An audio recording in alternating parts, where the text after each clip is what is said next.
Hello friends, welcome to our YouTube channel. ये हमारा M Laxmikant का तीसरा चैप्टर है। इसमें हम प्राइम मिनिस्टर प्रधानमंत्री के बारे में देखेंगे। तो चलिए हम लोग अपना वीडियो स्टार्ट करते हैं। चलिए हम लोग देखते हैं प्राइम मिनिस्टर के बारे में। आज हम पढ़ेंगे प्राइम मिनिस्टर प्रधानमंत्री। चलिए देखते हैं। संविधान के अनुच्छेद 75 में क्या कहा गया है कि राष्ट्रपति प्रधानमंत्री की नियुक्ति करेगा। अनुच्छेद 75 में कौन से अनुच्छेद में कहा गया कि राष्ट्रपति प्रधानमंत्री की नियुक्ति करेगा? संविधान के अनुच्छेद 75 में। सरकार की संसदीय व्यवस्था के अनुसार राष्ट्रपति लोकसभा में बहुमत प्राप्त दल के नेता को, राष्ट्रपति किसको? लोकसभा में बहुमत प्राप्त दल के नेता को प्रधानमंत्री नियुक्त करता है। परंतु यदि लोकसभा में कोई भी दल स्पष्ट बहुमत न हो तो राष्ट्रपति प्रधानमंत्री की नियुक्ति में अपनी स्वैच्छिक, यहाँ पे अपनी स्वेच्छा से, अपने विवेक स्वतंत्रता का प्रयोग कर सकता है। इस स्थिति में राष्ट्रपति सबसे बड़े दल अथवा गठबंधन के नेता को प्रधानमंत्री नियुक्त करता है और उसे 1 माह के भीतर विश्वास मत हासिल करने के लिए कहता है। कितने माह के भीतर? 1 माह के भीतर। ठीक है, आगे देखिए। 1997 में उच्चतम न्यायालय ने निर्णय दिया कि एक व्यक्ति जो किसी भी सदन का सदस्य न हो 6 माह के लिए प्रधानमंत्री नियुक्त किया जा सकता है और इस समय अवधि में उसे संसद के किसी भी सदन का सदस्य बनना पड़ेगा, अन्यथा वह प्रधानमंत्री के पद पर नहीं बना रहेगा। संविधान के अनुसार प्रधानमंत्री संसद के दोनों सदनों में से किसी भी सदन का सदस्य हो सकता है। तो देखिए इसमें क्या था, संविधान के अनुच्छेद 75 में क्या कहा गया कि राष्ट्रपति प्रधानमंत्री की नियुक्ति करेगा। कौन से अनुच्छेद? अनुच्छेद 75 में कहा गया कि राष्ट्रपति प्रधानमंत्री की नियुक्ति करेगा। अब प्रधानमंत्री की नियुक्ति कैसे कर सकता है राष्ट्रपति? एक तो बहुमत प्राप्त दल के नेता को राष्ट्रपति प्रधानमंत्री बनाएगा। ठीक है, अगर मान लीजिए बहुमत नहीं प्राप्त होता तो सबसे बड़ा दल जो उसमें सबसे बड़ा दल है, सबसे बड़े दल अथवा गठबंधन के नेता को प्रधानमंत्री बना देगा राष्ट्रपति, और उसे 1 माह के भीतर सदन में विश्वास मत हासिल करने के लिए कहा जाएगा। कितने माह के भीतर? 1 माह के भीतर सदन में विश्वास मत हासिल करने के लिए कहा जाएगा।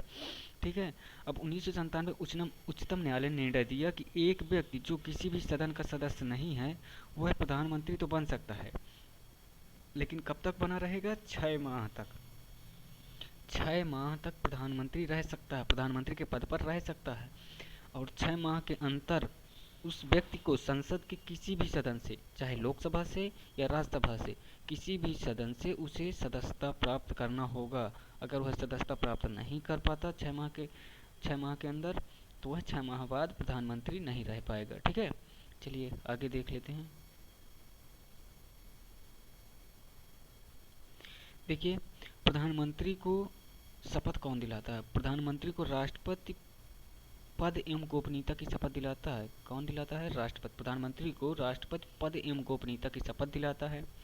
प्रधानमंत्री का कार्यकाल निश्चित नहीं है, वह राष्ट्रपति के प्रसाद पर्यंत अपने पद पर बना रहता है। प्रधानमंत्री को जब तक लोकसभा में बहुमत हासिल है राष्ट्रपति उसे बर्खास्त नहीं कर सकता। लोकसभा में अपना विश्वास मत खो देने पर उसे अपने पद से पदत्याग देना होगा, अन्यथा पदत्याग न देने की स्थिति में राष्ट्रपति उसे बर्खास्त कर देगा। प्रधानमंत्री के वेतन और भत्ते संसद द्वारा समय समय पर निर्धारित किए जाते हैं। तो प्रधानमंत्री को पद एवं गोपनीयता की शपथ कौन दिलाता है? राष्ट्रपति। कौन दिलाता है? राष्ट्रपति प्रधानमंत्री को पद एवं गोपनीयता की शपथ दिलाता है। प्रधानमंत्री का पद निश्चित नहीं है। वैसे प्रधानमंत्री कार्यकाल 5 वर्ष का होता है, लेकिन कोई निश्चित नहीं है। मान लीजिए प्रधानमंत्री का पद तब तक रहता है जब तक कि उसे संसद में विश्वास मत हासिल है। अगर वह अपना विश्वास मत खो देता है तो उसे राष्ट्रपति बर्खास्त कर देता है। ठीक है, चलिए आगे देख लेते हैं। प्रधानमंत्री के कार्य व शक्तियाँ। प्रधानमंत्री नियुक्त करने हेतु अपने दल के व्यक्तियों की राष्ट्रपति को सिफारिश करता है। ठीक है, प्रधानमंत्री क्या करता है? प्रधानमंत्री मंत्री नियुक्त करने हेतु अपने दल के व्यक्तियों की राष्ट्रपति को सिफारिश करता है, और राष्ट्रपति उन्हीं व्यक्ति को मंत्री नियुक्त कर सकता है जिनकी सिफारिश प्रधानमंत्री द्वारा की जाती है। तो मंत्रियों के नियुक्ति के लिए प्रधानमंत्री राष्ट्रपति को सिफारिश करेगा, और जिन व्यक्तियों की सिफारिश प्रधानमंत्री राष्ट्रपति को करता है उन्हीं व्यक्तियों को राष्ट्रपति क्या करता है? मंत्री नियुक्त कर देता है। उन्हीं व्यक्तियों को राष्ट्रपति मंत्री नियुक्त कर देता है। ठीक है, अब आगे देख लेते हैं। प्रधानमंत्री मंत्रियों को विभिन्न मंत्रालय आवंटित करता है और उनमें फेरबदल कर सकता है। तो मंत्रियों को विभिन्न मंत्रालय कौन आवंटित करता है? प्रधानमंत्री। कौन आवंटित करता है? प्रधानमंत्री, और उसमें फेरबदल कर सकता है। चलिए आगे चलते हैं। प्रधानमंत्री प्रधानमंत्री मंत्री को त्यागपत्र देने अथवा राष्ट्रपति से बर्खास्त करने की सलाह दे सकता है। किनको?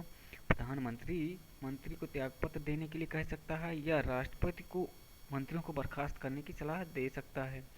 प्रधानमंत्री मंत्रिपरिषद की बैठक की अध्यक्षता करता है और उसके निर्णय को प्रभावित करता है। मंत्रिपरिषद की बैठक की अध्यक्षता कौन करता है? प्रधानमंत्री करता है। ठीक है। प्रधानमंत्री पद से त्यागपत्र देगा तो मंत्रिमंडल क्या हो जाएगी? प्रधानमंत्री पद से त्यागपत्र देगा तो मंत्रिमंडल बर्खास्त हो जाएगी, मंत्रिमंडल समाप्त हो जाएगी। ठीक है। चलिए आगे। प्रधानमंत्री मंत्रिपरिषद का प्रमुख आता है जब प्रधानमंत्री त्यागपत्र देता है या उसकी मृत्यु हो जाती है तो अन्य मंत्री कोई भी काम नहीं कर सकते। यदि प्रधानमंत्री त्यागपत्र देती या उसकी मृत्यु हो गई तो अन्य मंत्री कोई भी काम नहीं कर सकते। अन्य शब्द हम कह सकते हैं कि प्रधानमंत्री की मृत्यु या त्यागपत्र से मंत्रिपरिषद स्वयं ही विघटित हो जाती है और एक शून्यता उत्पन्न हो जाती है, और दूसरी ओर किसी अन्य मंत्री की मृत्यु या केवल रिक्तता अन्य मंत्री की मृत्यु हो जाती है तो केवल रिक्तता उत्पन्न होती है जिसे भरने के लिए प्रधानमंत्री स्वतंत्र होता है। इसमें क्या कहा गया है कि प्रधानमंत्री यदि मंत्रिपरिषद से त्यागपत्र दे दे अथवा उसकी मृत्यु हो जाए तो पूरी मंत्रिपरिषद जो होती है वो बर्खास्त हो जाती है। जबकि अन्य कोई मंत्री की मृत्यु हो जाती है तो वहाँ पर प्रधानमंत्री उस मंत्री पद को भरने के लिए स्वतंत्र होता है। वहाँ पर मंत्री के मृत्यु होने के कारण पूरी मंत्रिपरिषद बर्खास्त नहीं होती है। चलिए आगे देखते हैं। समझ में आया? आगे देखते हैं। प्रधानमंत्री राष्ट्रपति और मंत्रिपरिषद के बीच संवाद की मुख्य कड़ी है। कौन है? प्रधानमंत्री राष्ट्रपति व प्रधानमंत्री राष्ट्रपति व मंत्रिपरिषद के बीच संवाद की मुख्य कड़ी है। प्रधानमंत्री राष्ट्रपति को विभिन्न अधिकारियों जैसे भारत का महान्यायवादी, भारत का महानियंत्रक एवं महालेखा परीक्षक,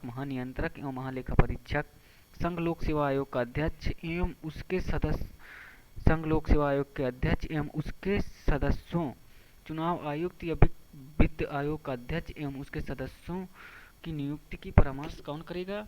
प्रधानमंत्री करेगा। कौन कौन से? एक तो भारत का महान्यायवादी, भारत का नियंत्रक एवं महालेखा परीक्षक, संघ लोक सेवा का अध्यक्ष एवं उसके सदस्य, मुख्य चुनाव आयुक्त तथा उसके सदस्य, वित्त आयोग का अध्यक्ष एवं उसके सदस्यों की नियुक्ति से संबंधित परामर्श कौन करता है? प्रधानमंत्री करता है। किसको करता है? राष्ट्रपति को। चलिए आगे। प्रधानमंत्री राष्ट्रपति को संसद का सत्र आहूत करने एवं सत्रावसान करने संबंधित परामर्श देता है। कौन देता है? प्रधानमंत्री राष्ट्रपति को सत्र आहूत करने या सत्रावसान करने संबंधित परामर्श देता है। प्रधानमंत्री किसी भी समय लोकसभा विघटित करने की सिफारिश राष्ट्रपति से करता है। किससे करेगा? प्रधानमंत्री राष्ट्रपति से। प्रधानमंत्री किसी भी समय लोकसभा विघटित करने की सिफारिश राष्ट्रपति से करता है। चलिए आगे देखते हैं। प्रधानमंत्री नीति आयोग, राष्ट्रीय विकास परिषद, राष्ट्रीय एकता परिषद, अंतर्राज्यीय परिषद, राष्ट्रीय जल संसाधन परिषद का अध्यक्ष होता है। किनका अध्यक्ष होता है? एक तो नीति आयोग का अध्यक्ष होगा, राष्ट्रीय विकास परिषद का अध्यक्ष होगा, राष्ट्रीय एकता परिषद का अध्यक्ष होगा, अंतर्राज्यीय परिषद का अध्यक्ष होगा और राष्ट्रीय जल संसाधन परिषद का अध्यक्ष कौन होता है? प्रधानमंत्री होता है। प्रधानमंत्री का राष्ट्रपति के साथ संबंध। अनुच्छेद 74 में देखो क्या कहा गया। अनुच्छेद 74 के तहत राष्ट्रपति को सहायता और सलाह देने के लिए एक मंत्रिपरिषद होगी जिसका प्रमुख प्रधानमंत्री होगा। राष्ट्रपति इसकी सलाह के अनुसार कार्य करेगा। हालांकि राष्ट्रपति मंत्रिमंडल से उसकी सलाह पर पुनर्विचार के लिए कह सकता है। राष्ट्रपति इस पुनर्विचार के बाद दी गई सलाह के अनुसार ही कार्य करेगा। देखिए इसमें क्या कहा गया कि अनुच्छेद 74 के तहत राष्ट्रपति को सहायता और सलाह देने के लिए मंत्रिपरिषद होगी। ठीक है। राष्ट्रपति को सहायता और सलाह देने की मंत्रिपरिषद होगी और मंत्रिपरिषद का प्रमुख कौन होता है? प्रधानमंत्री होता है। राष्ट्रपति को जो मंत्रिपरिषद ने सलाह दी है तो राष्ट्रपति उस सलाह को पुनर्विचार के लिए मंत्रिपरिषद को कह सकता है, लेकिन पुनर्विचार के बाद राष्ट्रपति को उसी सलाह के अनुसार कार्य करना होगा। इसमें ये बताया गया। ठीक है, समझ में आया? आगे देख लेते हैं। देखिए अनुच्छेद 75 के तहत प्रधानमंत्री की नियुक्ति राष्ट्रपति करेगा। प्रधानमंत्री की नियुक्ति कौन करेगा? राष्ट्रपति करेगा अनुच्छेद 75 के तहत। और प्रधानमंत्री की सलाह पर अन्य मंत्रियों की नियुक्ति राष्ट्रपति करेगा। तो अनुच्छेद 75 में कहा गया कि प्रधानमंत्री की नियुक्ति राष्ट्रपति करेगा तथा प्रधानमंत्री की सलाह पर अन्य मंत्रियों की नियुक्ति राष्ट्रपति करेगा। आगे चलिए, तो हमारा यहाँ पर ये सेशन समाप्त होता है। अगर हमारा वीडियो अच्छा लगे तो हमारे वीडियो को लाइक करें, कमेंट करें, सब्सक्राइब करें हमारे चैनल को, और इसको ज़्यादा से ज़्यादा शेयर करें ताकि जिनको ऐसे वीडियो की आवश्यकता है उन तक ये वीडियो पहुंच सके। चलिए, थैंक यू।